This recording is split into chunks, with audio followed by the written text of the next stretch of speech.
A very good morning to all of you.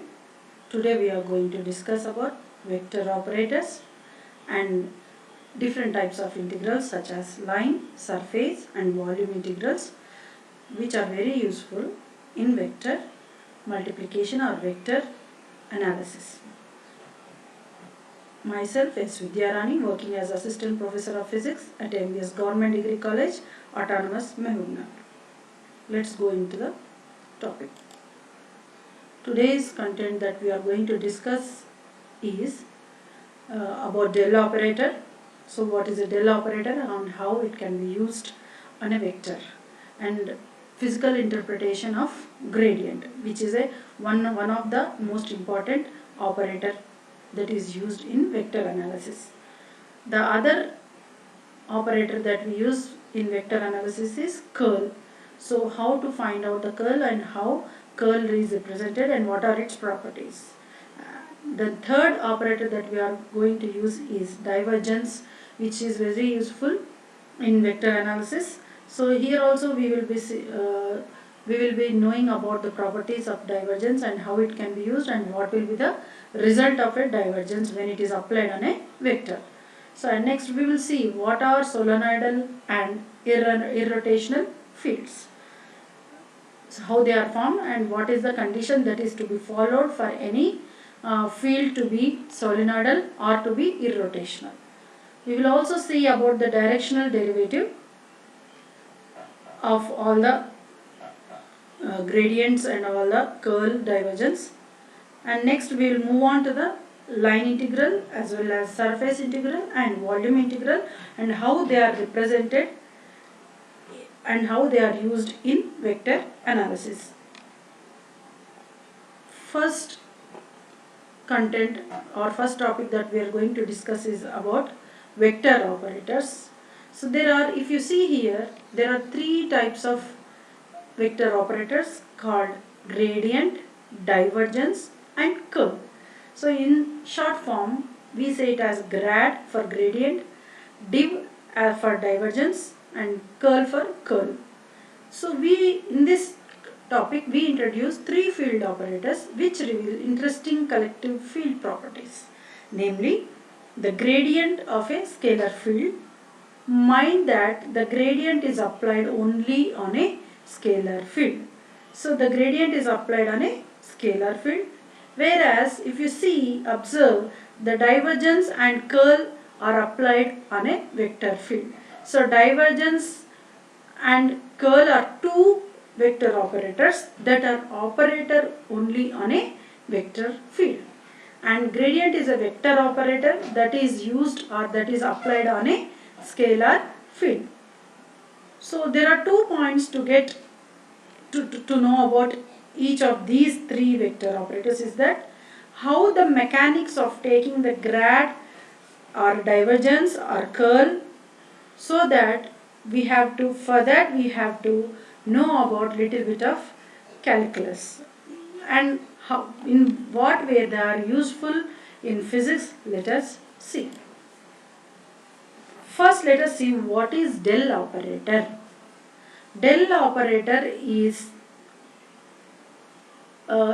del operator symbol is normally an inverted triangle. So this del operator in Cartesian coordinates is represented in this way. Delta is equal to, or nabla let us say, is equal to dou by dou x of ax plus dou by dou y of ay plus dou by dou z of az. Let us suppose A is a vector having coordinates ax, ay and az along the three axes, and it is defined as A is equal to axi plus ayj plus azk. Then in Cartesian coordinates this del operator is defined as dou ax by dou x plus dou ay by dou y plus dou az by dou z. Cylindrical coordinates. Next, if the del operator is shown in cylindrical coordinates, then del operator changes in this way. Del is equal to dou a rho by dou rho plus 1 by rho dou a phi by dou phi plus dou az by dou z. So this is the representation of del operator in cylindrical coordinates. Whereas in spherical coordinates, the del operator changes in this way. Del operator is equal to dou A r by dou r plus 1 by r dou A theta by dou theta plus 1 by r sin theta dou A phi by dou phi. So these are the three types of or three forms of del operator in Cartesian coordinates, in cylindrical coordinates and spherical coordinates. Now we will move on to the first operator, vector operator, which is applied on a scalar, that is gradient of a scalar. If we go to the definition of gradient of a scalar, the gradient of a scalar field V is a vector that represents both the magnitude and the direction of the maximum space of rate of increase of V. Even though we are applying the gradient on a scalar, but the resultant answer will be a vector. So when we apply gradient on a scalar field, we get a vector form of answer, that is resultant answer will be a vector. Vector means we know that it should have magnitude as well as the direction. So V is a vector that represents both magnitude and the direction of the maximum space of rate of increase of V. Let us suppose we are applying gradient del on a scalar field called V. So then, according to the definition of gradient of scalar, this can be written as, we know that del operator is dou Ax by dou x plus dou Ay by dou y plus dou Az by dou z. When we multiply this gradient with a scalar field called V, the answer will be, or the mathematical form that we get is dou V by dou x into Ax plus dou V by dou y into Ay plus dou V by dou z into Az. This form is by using Cartesian coordinates. Whereas if we use cylindrical coordinates, as I have told, so the same del V changes in this form. We know that del using cylindrical coordinates is dou A rho by dou rho plus 1 by rho into dou A phi by dou phi plus dou Az by dou z. So when we multiply this gradient, which is in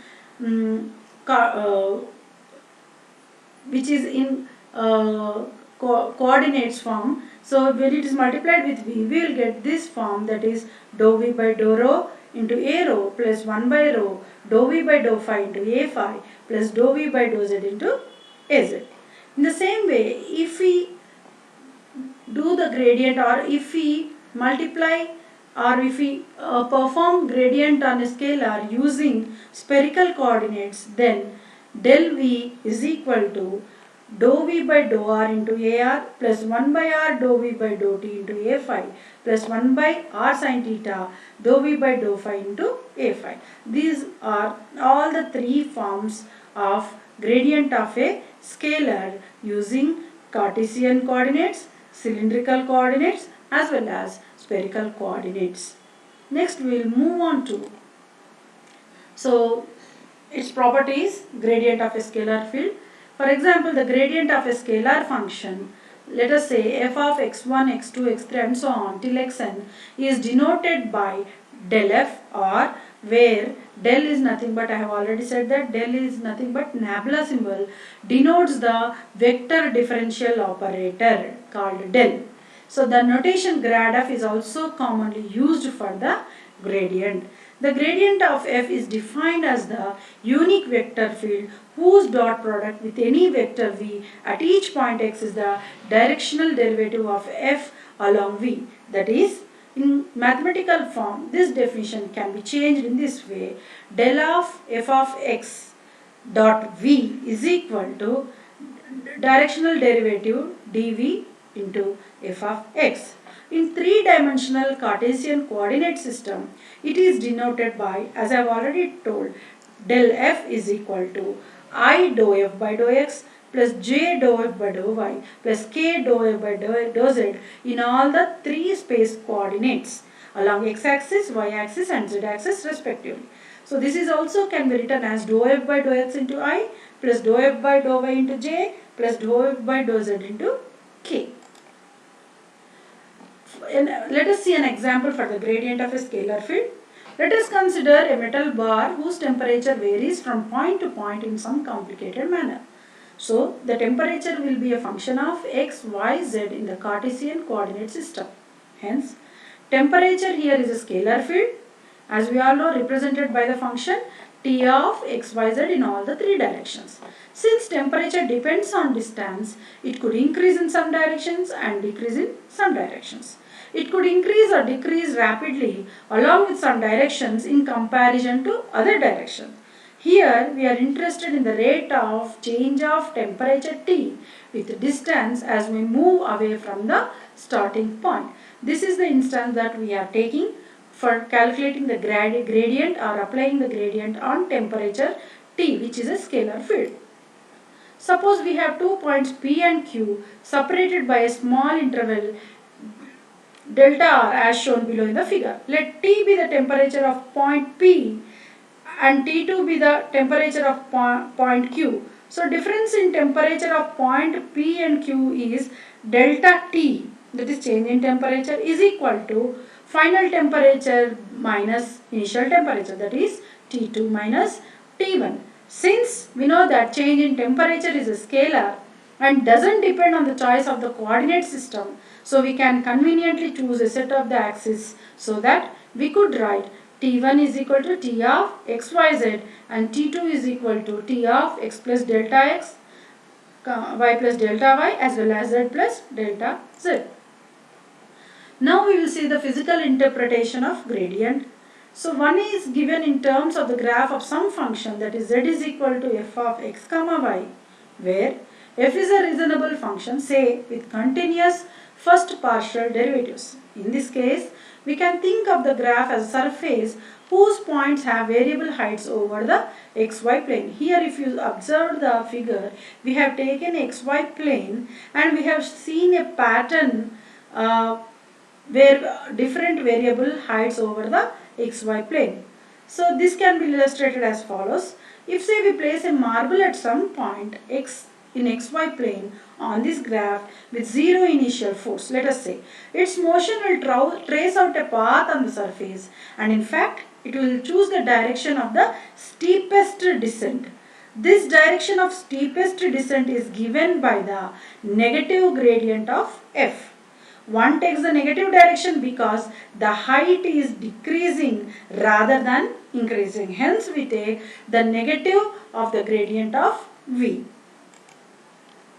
Using the language of vector fields, we may restate the same definition as follows. For the given function f of x comma y, gravitational force defines a vector field f over the corresponding surface z is equal to, let us say, f of x comma y, and the initial velocity, let us say at xy, is given mathematically by, I have just now told that we take the negative direction, hence minus del f is a function of x comma y. The gradient also describes directions of maximum change in other contexts. For example, if we think of f as describing the temperature at point x comma y, then the gradient gives the direction in which the temperature is increasing most rapidly. So thus the direction of temperature or direction of any scalar field is given by gradient. Now we will move on to the second vector operator called curl, which is operated on a vector. So we'll see the definition of the curl of a vector. The curl of A is an axial vector whose magnitude is the maximum circulation of A per unit area tends to 0 and whose direction is the normal direction of the area when the area is oriented to make the circulation maximum.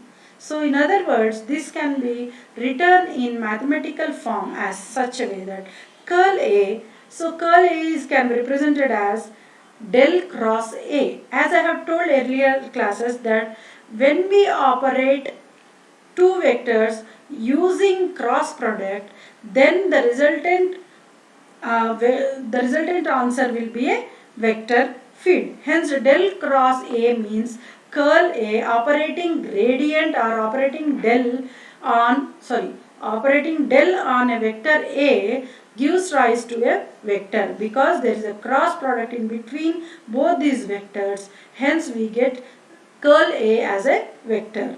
So limit, or else we can also show in this way, limit delta S tending to 0.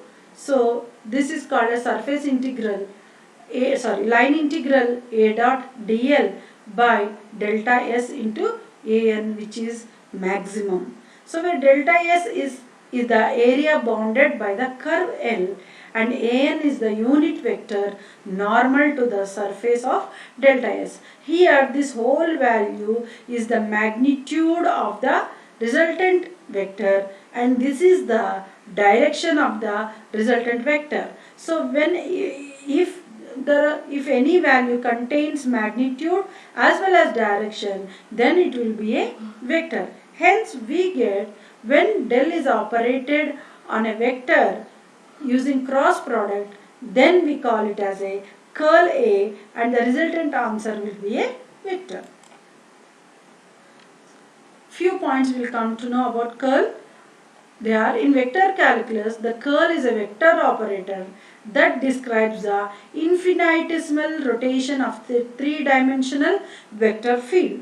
So we have already defined cross product in earlier classes. In that I have shown that del any vector operation using cross product will be a vector, and the cross product of two different unit vectors gives the third vector.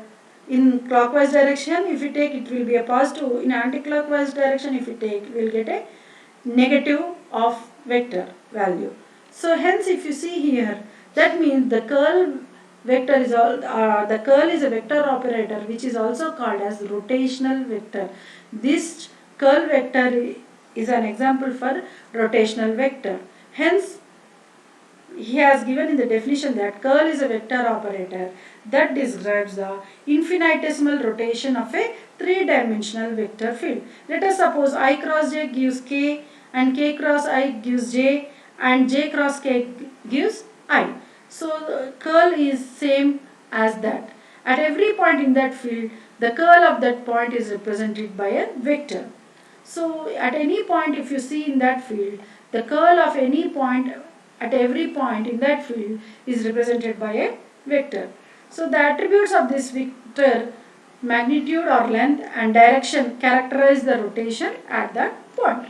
So the direction of the curl is the axis of rotation as determined by the right hand rule, and the magnitude of the curl is the magnitude of that rotation. We have already discussed about right hand rule while discussing about cross product. So the direction of the curl takes the axis of rotation using right hand rule.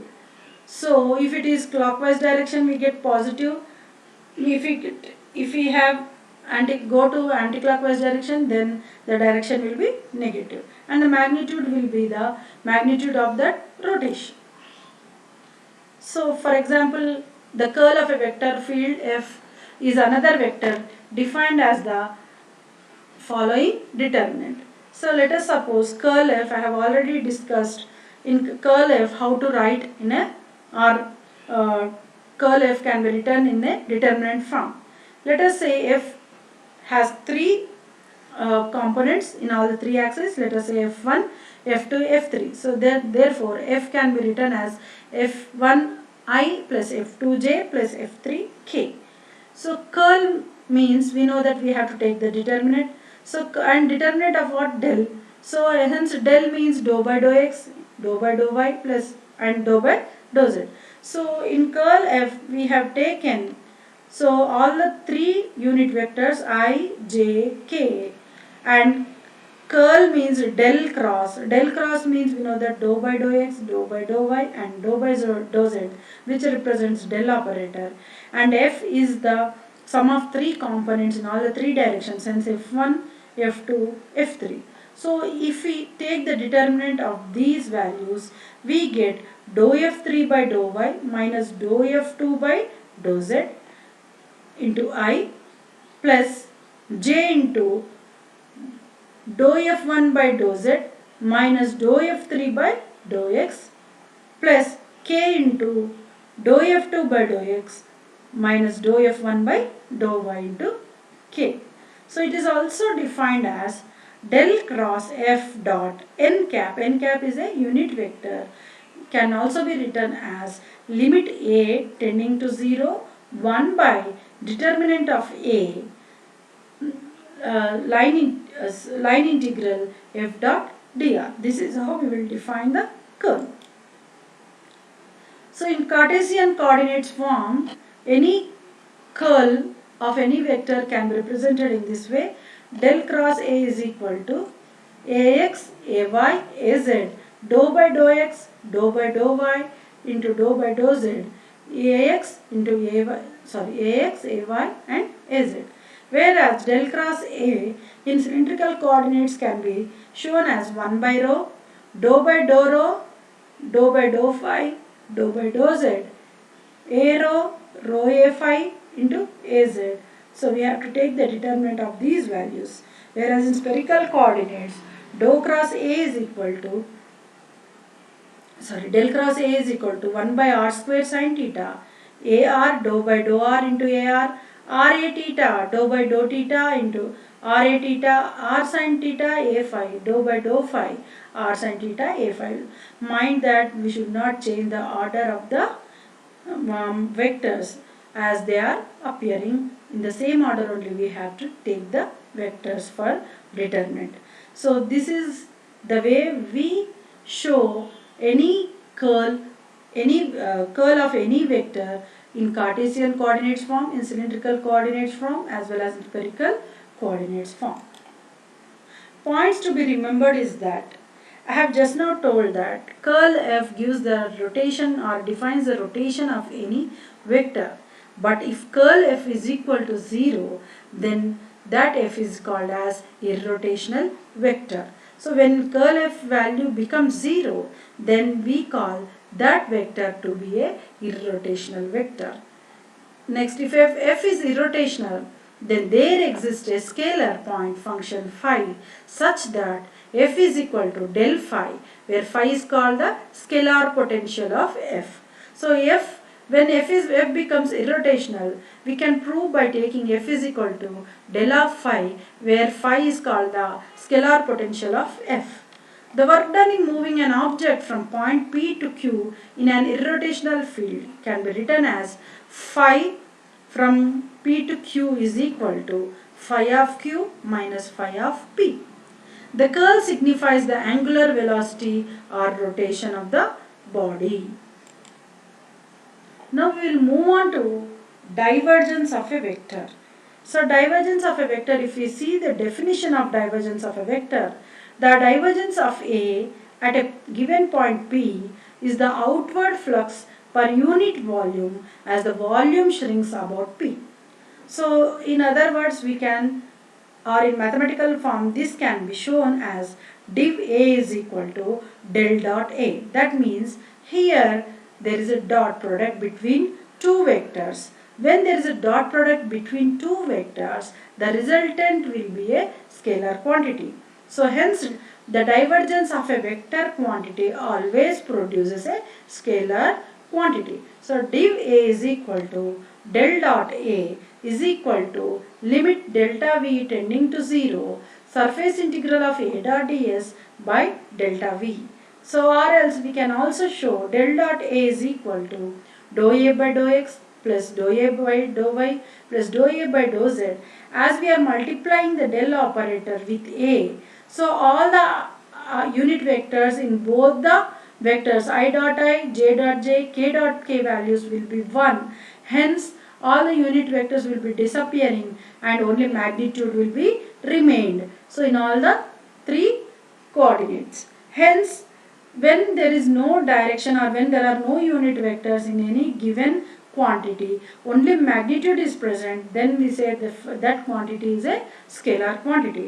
Hence div dot A or dot product of del and A produces a scalar quantity. Hence divergence of a vector gives scalar.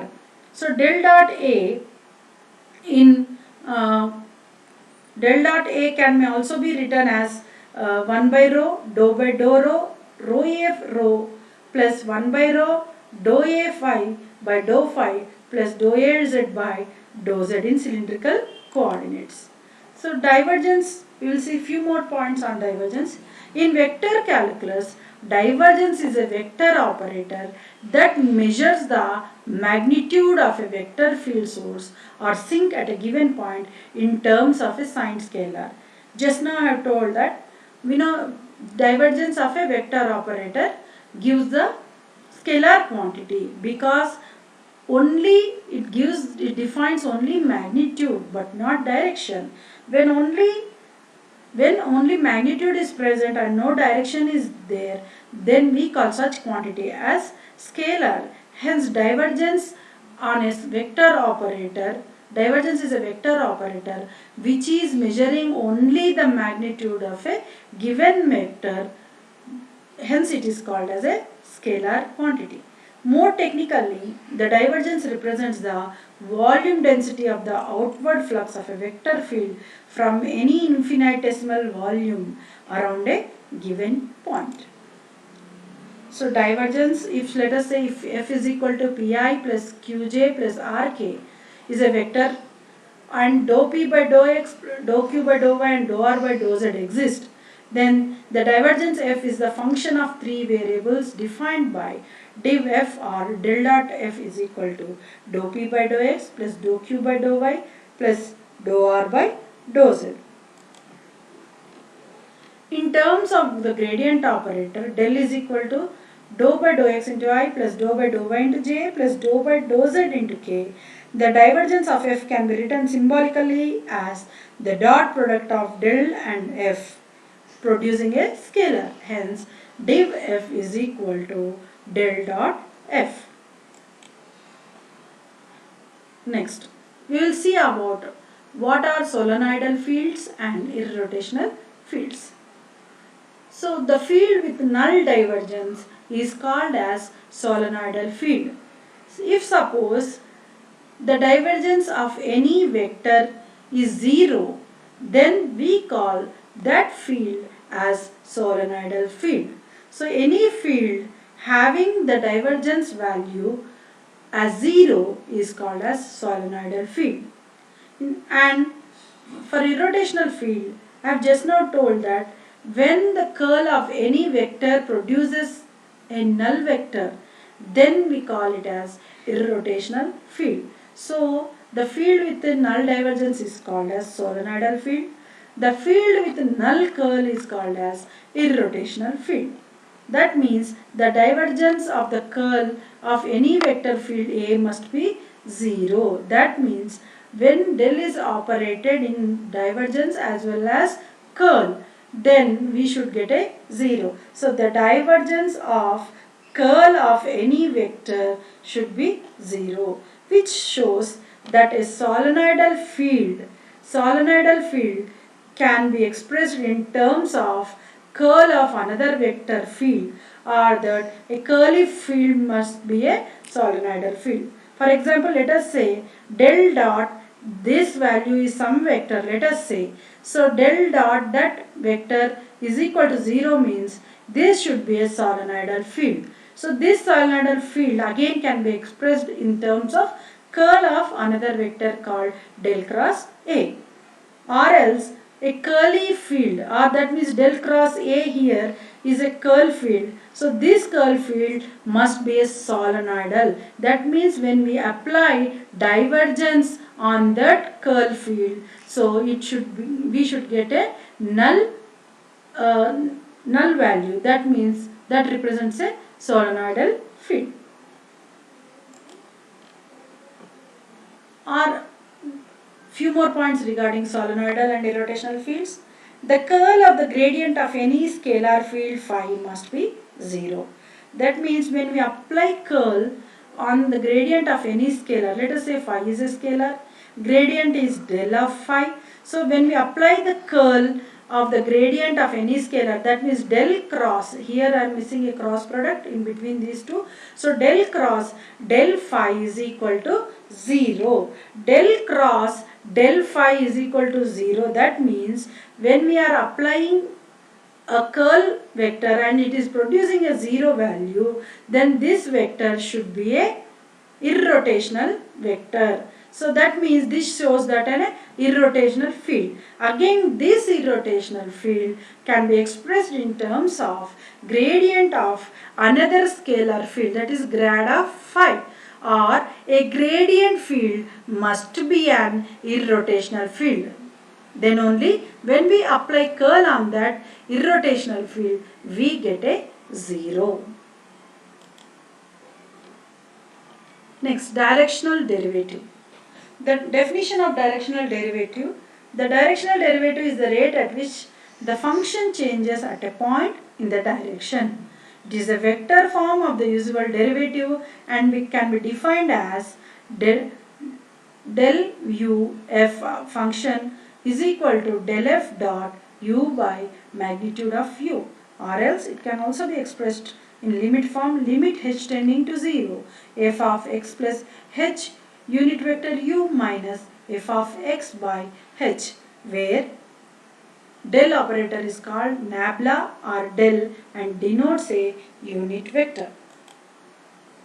Now we will move on to the different types of integrals. To show the different integrals, there are three types, namely line integral, surface integral, as well as volume integral. So we will see each one of these. So line integral, if we see here, the integration of a vector along a curve is called its line integral. So the integration of a vector along its curve is called its line integral. If you see the figure, let Mn is a curve drawn between 2 points M and N in vector field.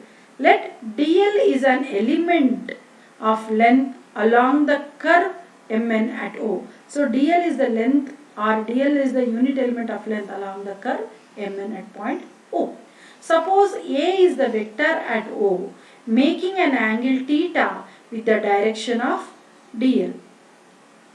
So then A dot dl can be written as, we know that dot product can be written as magnitude of A, magnitude of dl, and the cosine of the angle between those two vectors. Hence A dot dl is equal to A dl cos theta.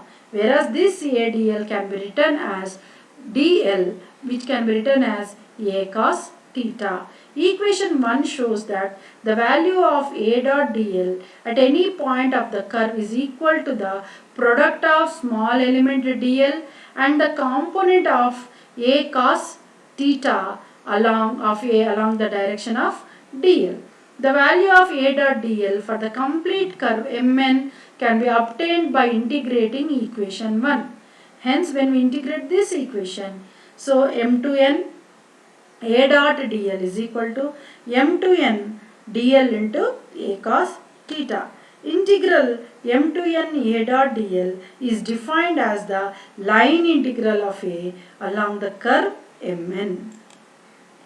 Examples for line integral are, if A represents the force acting on a particle moving along the curve from m to n, then the line integral m to n A dot dl represents the total work done by the force during the motion of the particle over its entire path from m to n. In the same way, one more example, if A denotes the electric field intensity at any point, then the line integral represents the potential difference between 2 points called m and n. Now we will move on to surface integral. Consider a simple surface S in a vector field bounded by a curve. Let ds be an infinitesimal element of the surface. The surface element of area can be represented by area vector ds. If be a positive unit vector drawn outward the surface A in the direction of ds, then ds is equal to n into ds. N is the unit vector and ds is the surface element. So if we integrate n to ds, we get the whole value of surface integral of occupied by ds. Hence ds is equal to n into ds. Let A be a vector at middle of the element of S in the direction making an angle theta with n. Now the scalar product A dot ds is equal to A dot n into ds, or else A ds into cos theta, which is called the flux of vector field A across the area element ds. The total flux of the vector field across the entire surface S is given by surface integral is represented by two lines. Hence, surface integral A dot ds is equal to surface integral A dot n into ds, or else it can be written as surface integral A cos theta into ds. This is defined as surface integral. Now we will see the third integral, that is volume integral.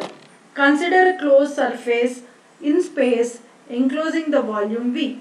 If A be a vector point function at a point in a small element of volume dV, then the integral called volume integral is represented with three curves called volume integral A dV is called the volume integral of vector A over the surface. So the notation of line, surface and volume integrals can be as follows. Line integral is equal to line integral of A dot dl.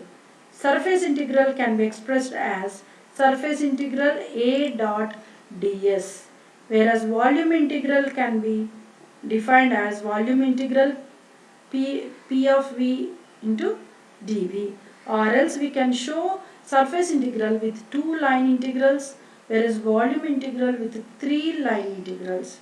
So this is how we have learned today about the vector operators called gradient, divergence as well as curl, and properties of divergence and curl and gradient, as well as we have also seen all the three types of integrals called line, surface and volume integral, which are mostly used in vector analysis. Thank you one and all for your patience listening. Signing off for today's session. Thank you.